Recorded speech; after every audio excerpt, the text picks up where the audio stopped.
coba jujur sama saya. Pernah nggak kamu ngerasa kok hidup gini-gini aja? Lihat teman yang kaya, ternyata anak pejabat. Yang sukses di umur muda, ternyata orang tuanya punya bisnis. Dan kita nggak punya warisan, nggak punya koneksi. Cuma modal semangat, utang kuliah, dan harapan. Saya juga dulu ngerasa stuck. Tapi ternyata kayak tanpa warisan itu bukan mitos. Ada jalan lain, cuma sayangnya jalan itu nggak pernah diajarin di sekolah. Dan hari ini saya mau buka semuanya ke kamu. Saya paham banget rasanya jadi orang biasa.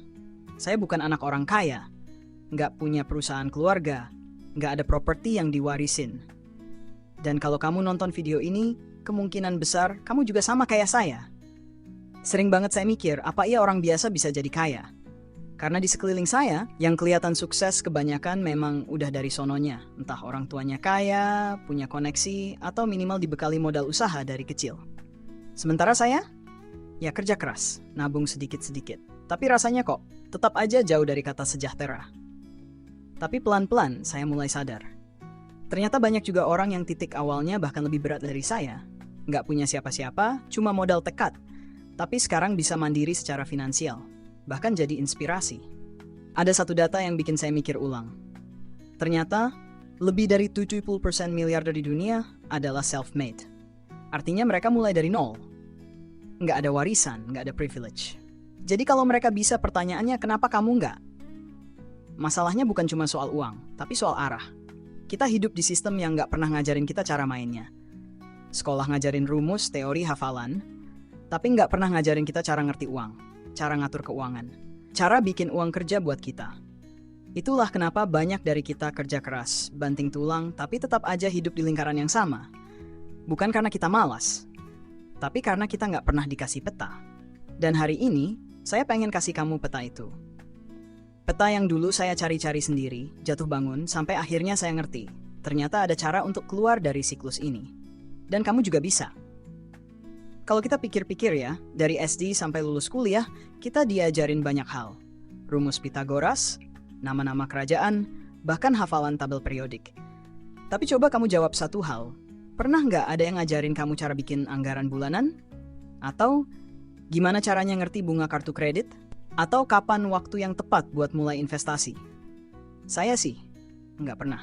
Dan saya yakin kamu juga.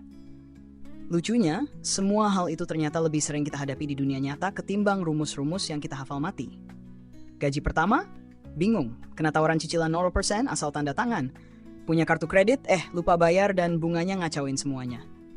Saya sampai mikir kenapa hal-hal sepenting ini malah nggak jadi pelajaran wajib. Ternyata jawabannya sederhana tapi nyesek.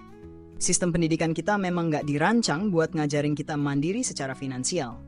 Sekolah lebih fokus nyiapin kita buat jadi pekerja, bukan pemilik. Kita disiapkan untuk tahu cara kerja keras, bukan cara kerja cerdas. Padahal, kalau dari awal kita dikasih tahu tentang konsep cash flow, aset, liabilitas, bahkan mentalitas finansial yang sehat, bisa jadi hidup kamu dan saya nggak harus muter-muter dulu kayak sekarang. Tapi tenang, itu bukan akhir cerita. Karena kabar baiknya adalah, semua ilmu itu masih bisa kamu pelajari sekarang. Kamu nggak telat. Saya pun mulainya juga nggak dari awal. Tapi ketika saya mulai ngerti, semua berubah. Dan kamu juga bisa mulai dari sini, dari sekarang. Dulu saya pikir hidup cuma soal kerja keras. Bangun pagi, pulang malam, lalu nunggu gajian. Tiap bulan siklusnya sama. Tapi ada satu momen yang bikin saya berhenti dan bertanya, kenapa saya kerja terus, tapi tabungan nggak pernah nambah? Waktu itu saya kena musibah kecil, motor rusak parah, dan saya nggak punya dana darurat sama sekali. Akhirnya pinjam sana-sini, stres sendiri. Dan dari titik itu saya mulai belajar. Pelan-pelan saya temukan 3 rahasia finansial yang benar-benar mengubah hidup saya. Dan hari ini saya mau bagi ke kamu, biar kamu nggak perlu jatuh di lubang yang sama kayak saya. Rahasia pertama, cash flow lebih penting dari gaji. Saya dulu fokus banget ngejar gaji tinggi. Tapi waktu pengeluaran lebih besar dari pemasukan, ya tetap aja boncos. Ternyata yang penting bukan seberapa besar kamu dapat, tapi seberapa efisien kamu kelola alirannya. Cash flow itu ibarat aliran darah dalam keuangan kamu. Kalau dia mampet, keuangan kamu bisa lumpuh. Jadi mulai dari sekarang, coba catat semua pemasukan dan pengeluaran kamu. Kecil-kecil nggak masalah. Yang penting kamu sadar, uang kamu larinya kemana. Rahasia kedua, hindari inflasi gaya hidup. Ini penyakit banyak dari kita. Gaji naik, gaya juga ikut naik. Dulu makan warteg cukup, sekarang harus kafe tiap minggu. Dulu HP mid-range oke, sekarang harus flagship terbaru. Saya juga ngalamin. Tapi makin saya kejar gaya, makin saya jauh dari tujuan. Sampai akhirnya saya belajar, gaya hidup nggak perlu naik setiap penghasilan naik. Yang harus naik itu investasi dan tabungan kamu. Biar nanti, gaya hidup yang kamu mau bisa kamu capai tanpa utang atau tekanan. Rahasia ketiga, beli aset dulu, baru barang konsumtif. Dulu, saya langsung beli motor baru waktu dapat bonus. Rasanya bangga, sampai cicilannya bikin saya megap-megap. Sekarang, mindset saya berubah. Beli dulu aset yang bisa menghasilkan. Misalnya, investasi di reksadana, emas, atau skill yang bisa nambah penghasilan. Baru kalau udah aman dan hasil dari aset itu cukup, silakan beli barang yang kamu pengen. Bukan ngelarang kamu nikmatin hidup, tapi ngajarin kamu cara biar hidup yang kamu nikmati nggak bikin kamu sengsara di belakang. 3 hal ini kelihatannya simple, tapi waktu saya terapkan, hidup saya berubah total. Dan saya yakin, kalau kamu mulai dari sekarang, nggak perlu nunggu kaya dulu, kamu juga bisa ngerasain hasilnya. Saya tahu banget rasanya bingung harus mulai dari mana. Apalagi kalau tabungan masih nol, gaji pas-pasan, dan cicilan udah ngantri. Saya juga dulu mikir keuangan sehat itu cuma buat orang kaya. Tapi ternyata itu mitos. Yang kamu butuhin bukan warisan, bukan gaji 2 digit. Cuma 3 langkah sederhana yang bisa kamu mulai bahkan dari sekarang. Bahkan dari kondisi yang paling sulit. Langkah pertama, catat semua pemasukan dan pengeluaran. Kedengarannya sepele, tapi ini pondasinya. Waktu saya mulai nulis semua uang masuk dan keluar, saya baru sadar. Ternyata bocornya keuangan saya bukan karena gaji kecil, tapi karena kebocoran kecil-kecil yang nggak saya sadari. Ngopi tiap hari 25.000, makan di luar 3 kali seminggu, lama-lama jadi 1 juta lebih sebulan, dan saya nggak pernah ngerasa itu besar. Catat semuanya, bisa pakai buku, Excel, atau aplikasi. Yang penting kamu jadi sadar. Langkah kedua, sisihkan sebelum belanja, bukan sisakan. Dulu saya selalu nunggu akhir bulan buat nabung. Tebak apa yang terjadi? Nggak pernah ada yang tersisa. Sampai akhirnya saya ubah sistemnya. Setiap kali gajian, saya langsung alokasikan 10-20% untuk ditabung atau diinvestasikan sebelum mulai belanja apapun. Awalnya berat, tapi setelah 3 bulan, mulai terasa dampaknya. Saya mulai punya dana darurat. Saya nggak gampang panik kalau ada kejadian mendadak. Langkah ketiga, mulai investasi kecil tapi konsisten. Saya tahu kata investasi kedengarannya besar, ribet, dan serem. Saya juga dulu pikir, investasi itu buat orang yang punya uang lebih. Padahal sekarang mulai dari 10.000 perak aja, udah bisa beli reksadana. Yang penting itu bukan besarannya, tapi konsistensinya. Bahkan investasi 100.000 per bulan kalau konsisten dan ditempatkan dengan benar, bisa jadi awal dari kebebasan finansial kamu. Ingat ya, nggak ada yang langsung jago. Saya juga mulai dari nol. Tapi yang bikin saya terus maju adalah saya nggak berhenti. Dan kamu juga bisa. Kamu nggak harus jadi kaya dulu buat mulai, tapi kamu harus mulai dulu kalau kamu mau jadi kaya. Setelah semua teknik, strategi, dan langkah-langkah praktis yang saya pelajari, saya sadar satu hal. Yang paling menentukan bukan seberapa besar uang yang saya punya, tapi cara saya berpikir tentang uang. Kamu bisa punya gaji besar, tabungan tebal, bahkan aset banyak. Tapi kalau pola pikir kamu masih kayak orang yang takut, minder, atau selalu merasa nggak cukup, kamu akan terus kejar uang, tapi nggak pernah merasa benar-benar punya.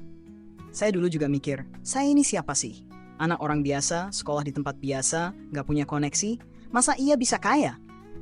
Dan itulah jebakan pertama, mental miskin. Mental ini bikin kamu takut ambil risiko, minder kalau lihat orang sukses, dan selalu merasa gagal kalau nggak bisa pamer pencapaian. Padahal, kekayaan sejati itu dimulai dari dalam kepala. Saya mulai ubah cara pikir saya dengan satu pertanyaan sederhana.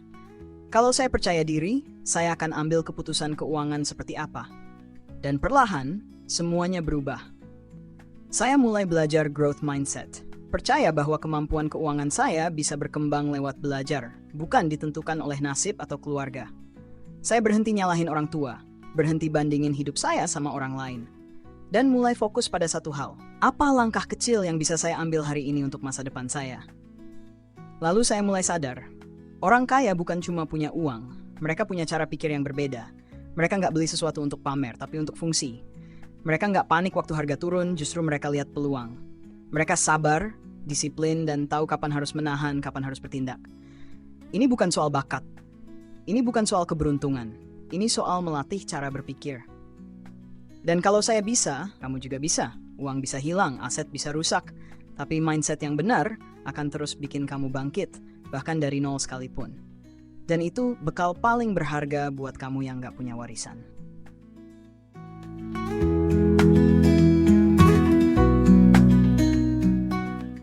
Kalau kamu sampai di bagian ini, saya ingin bilang satu hal. Kamu beda. Banyak orang berhenti di tengah jalan.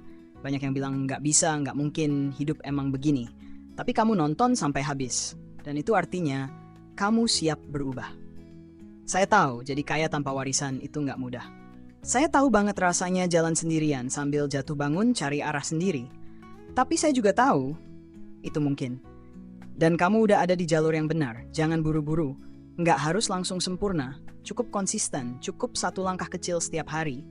Dan kalau kamu butuh teman belajar, channel ini saya buat khusus untuk itu, untuk kamu. Jadi kalau kamu rasa video ini bermanfaat, klik like, biar algoritma YouTube tahu kamu butuh konten kayak gini. Dan subscribe, supaya kamu nggak ketinggalan langkah-langkah penting berikutnya. Karena perjalanan ini masih panjang, dan kita bisa jalan bareng. Dan ingat, keseimbangan bukan tujuan, tapi cara menjalani hidup.